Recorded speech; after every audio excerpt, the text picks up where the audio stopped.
people at the end of the day are going to give you money for whatever value you bring them. So it starts with the people and finding really like what's something truly desirable that people need, what's people's pain points, and how can I really solve those issues.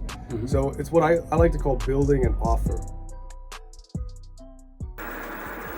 Hey everybody, Vito Glazers here, and you are now watching another episode of Vito Glazers After Dark, live from the Soho House in West Hollywood, California. You are in for a huge treat. We are here with my amazing guest. He's an entrepreneur, vlogger, and author of the upcoming book, Start, Scale, and Exit, which is coming out this spring. I'd like to introduce you all to Mr. Ryan Carroll. Ryan, how does it feel to be in the Soho House tonight? Vito, I mean, it's not about the Soho House, it's about being on this podcast with you. All right. This is absolutely incredible. I couldn't want anything else. Thank you, brother. Appreciate you making the time to be here. And we have a lot of exciting information to share. You've got this really cool book coming out. We've been working on it together. I got to see a little sneak peek of it today. It's called Start, Scale, and Exit. And it's really an amazing way of telling your story and the journey you've been through, the hardships you've been through, and the successes that you've had very candidly, while also teaching people how they can start a business, really of any kind, how they can scale that business using fundamentals of valuable businesses, and a couple different ways that they can actually exit that business. And you want to stay tuned, because obviously you hear exit, you think selling the company, but you actually have another insight that could be very valuable about how people can exit their business. So you're going to want to stay tuned to the end. So let's talk a little bit, before we get into the knowledge of what we're going to share with users today. Tell us a little bit about where you're from and how you got started in entrepreneurship, vlogging, and writing books and everything. Yeah, I mean, look, long story short, from Southern California. It's a beautiful place. It sure is. Can't deny it. Can't beat it. Growing up, I never was introduced to money, right? It was a hard thing in my family, and so I realized one day I want to be rich, and I was very open about that too. I wasn't scared of money. Sometimes people feel like it's taboo. Yeah. Not me. And so getting into e-commerce at a young age after high school was something that I kind of stumbled across with a mentor, Fred Lamb. I was very blessed to learn from him. And, I had my ups and I've had my downs. You learn that there's always cycles of life, and every cycle teaches you something new. And that's really led me to here and kind of my current company that I'm running. Every company I've built has had value, even if it's, not gone the way I've really wanted it to. But blessed, very, very, very blessed. Along this whole journey we've been on. Well, it's really an amazing journey, and you guys are going to get to read more about that story when the book comes out. But you're a young guy. I mean, how old are you right now? I am 26. I'll be 27 in 2 months. I feel quite old, I'll be honest. Yes. I think I have like an old soul or something. A little bit, yes. I usually hang out with people that are 40s, 50s. My partners are in their 60s, so yeah. I'm not hanging around the young crowd. Well, you're a bright guy and you've got a lot of value to offer, so that's why part of the reason I'm so excited to have you on here today. So let's talk a little bit about the knowledge that you have to share, right? So your book is called Start, Scale, and Exit. I love that because it's very straightforward, tells everybody what they're going to get. So you've started a lot of businesses, and in your book you talk about how you started an e-com store with your mentor, Fred Lamb, and took that one on a bet to $100,000 a month. Is that right? It was $100,000 in gross sales over. Okay. I had a period of 3 months to do it. Okay. But I ended up doing it the last month out of Gotcha. the 3. It compounded. So that alone is amazing. But then you go from $100,000 in sales over a couple months to launching and starting your next business, which then went on to do $200,000 a month in residual income. Yeah. So that's a great case study. And then from there, you actually talk about how you grew your latest business to over 30 million in sales in like a 6 or 12 month period, right?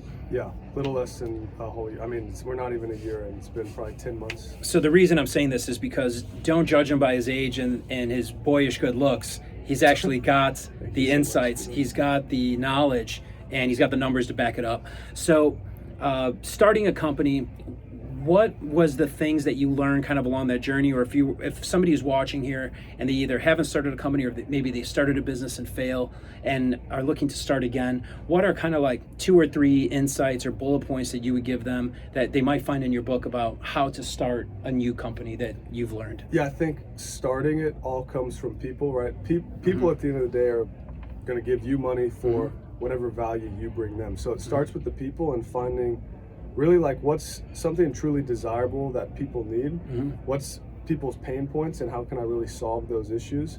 So it's what I like to call building an offer.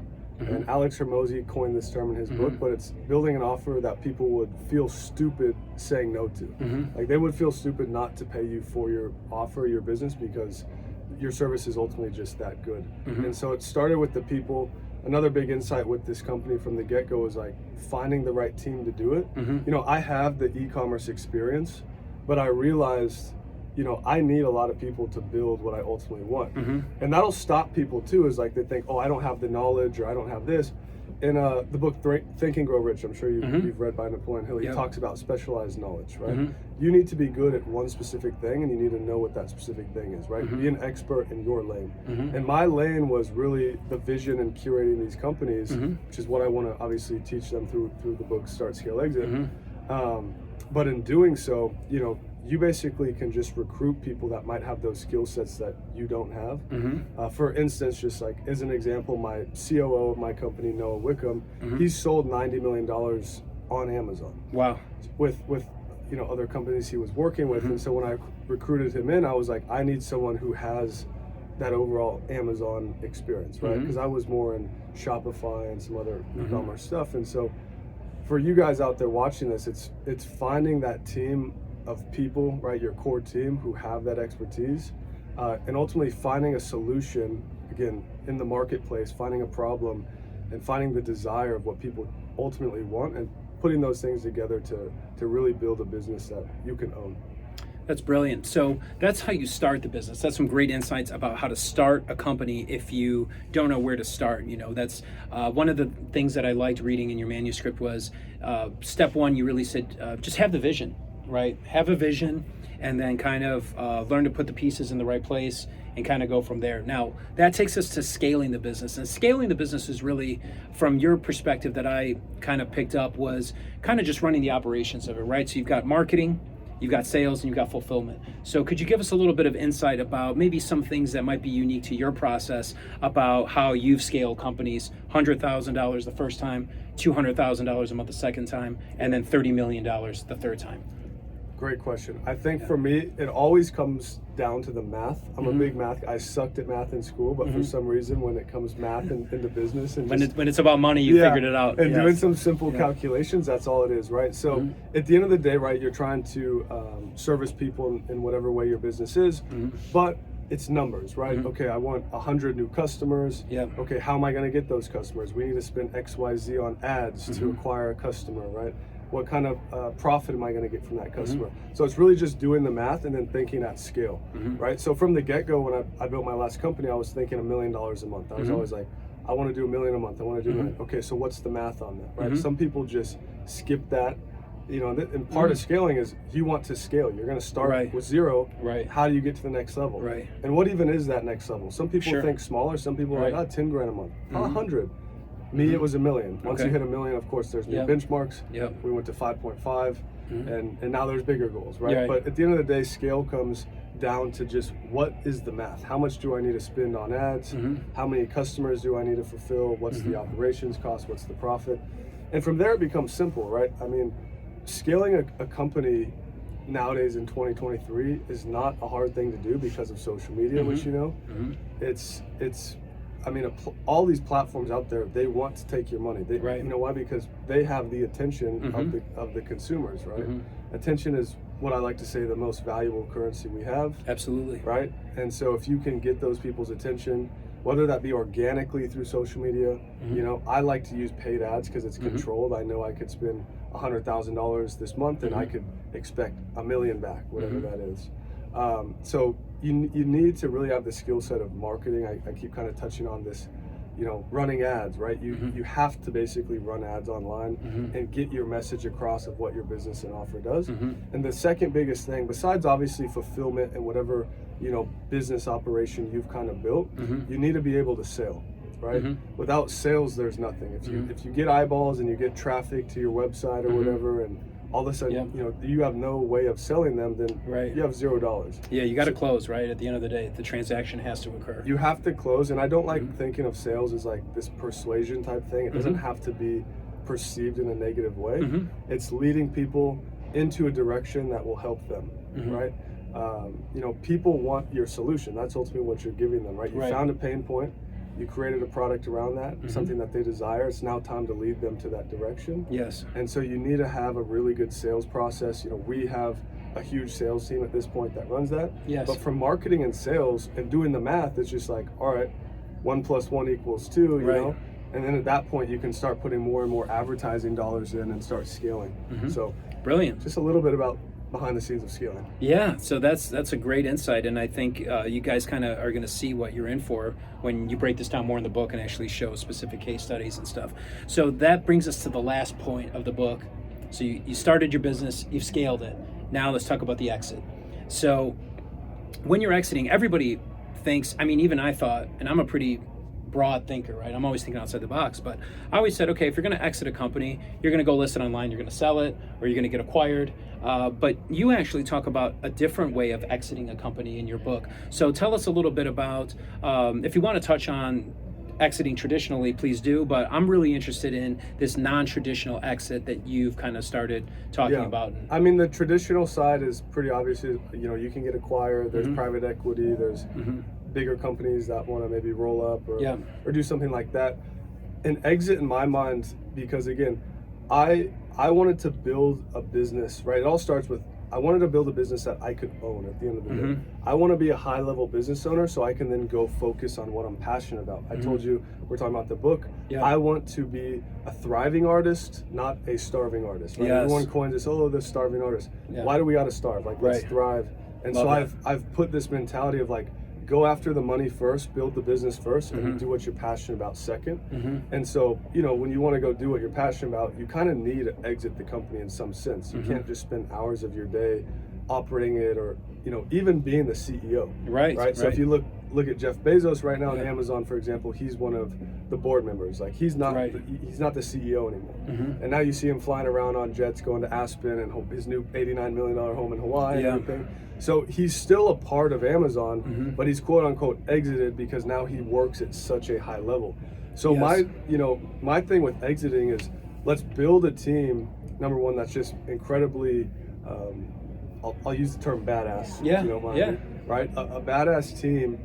You can put a CEO in. You know, I have a president of my company right now. You can start incentivizing these people with a little bit of equity in the company. They're going to feel like they want to take this thing to the next level. They're not going to just feel like an employee, right? They feel like an owner now. But you at all times can obviously keep that majority share, in your company. And it can still run on the side, but you can go off and do what you want to do in life. So you're exiting in a sense of, you're not running the whole show anymore. You're not running the day-to-day, but you still, get to keep the equity. You still get the cash flow. And that also might be good too, because if your business is thriving and doing really good, you don't want to prematurely also exit and let's just say, oh, I'm going to get acquired for $100 million. If you run your company up, and you keep doing what you're doing, maybe in 3 years from now it's worth $500 million. So, exit right now by building the team, right? Go do what you're passionate about, and then maybe you have a real exit in a few years for even more money. Right? Yeah, that's fantastic advice, because so many entrepreneurs get stuck working inside their business, right? And then it's really just creating a job for themselves. They're not actually a business owner. But you're saying one way to exit your business is that you just hire people strategically to do every role in the company, and you can remove yourself while still remaining an owner. And I think that's the coolest insight that I got from looking over your manuscript. So really great insights, especially from somebody your age. So anybody who's looking to connect with you online, maybe get mentorship from you, or just learn more about what the work you do, or even participate in your latest company, where can people find you online? Well, number one, thank you for asking. We have the book coming out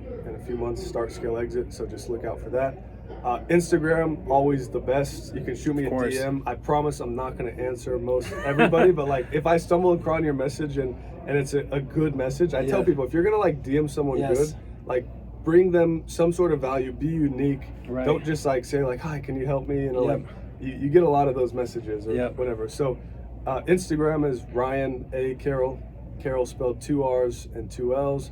Find me on YouTube too. I just, brought back the vlogs. Again, something I was passionate about a long time ago, and I realized like, I got to go focus on the money right now, and the vlogs will come back at some time, right? It was always in the back of my mind. So On YouTube, it's Ryan Carroll Vlogs. Not really anywhere else. I mean, I do have Facebook, Ryan Carroll Official. I know we're a little scattered. Yeah, a little scattered on the branding. We'll tighten you up. We'll get you tightened up. You find me on Facebook, but really Instagram is number one, and follow me on YouTube too if you'd like. Right on. So you heard him. If you want to connect with him on Instagram, it's instagram.com/Ryan A. Carroll, and on YouTube, youtube.com/Ryan Carroll Vlogs. Ryan, thank you so much for being on the podcast today. Ladies and gentlemen, this has been another episode of Vito Glazers After Dark, live from the Soho House in West Hollywood, California. I'm your host, Vito Glazers. We'll see you next time. Hello, everybody, and thank you so much for tuning in to our latest episode of Vito Glazers After Dark, live from the Soho House in West Hollywood, California. And if you enjoyed tonight's episode and you'd like to know how you can support us, I invite you to check out one of our affiliate partners, try Carrot. Carrot is an influencer black card. It's the first charge card and credit card that's built around underwriting your social media audience in order to approve you for your credit limit. It's really cool and really innovative financially. And on top of that, the black card gives you access to some amazing events, like they did a casino night in downtown LA. They do all kinds of influencer support groups and influencer opportunities. So if that's something that you're interested in, if you're an influencer or you're an entrepreneur that is active on social media and you would like to check out a really cool credit card or charge card, I got approved for up to $15,000. You can apply for free at influencerblackcard.com. So again, if you enjoyed the episode tonight and you'd like to learn how you can support us without having to spend any money at all, you can apply for free. I invite you to check out influencerblackcard.com. And if you have any questions about it, feel free to DM me on Instagram at Vito Glazers, and I can tell you all about it.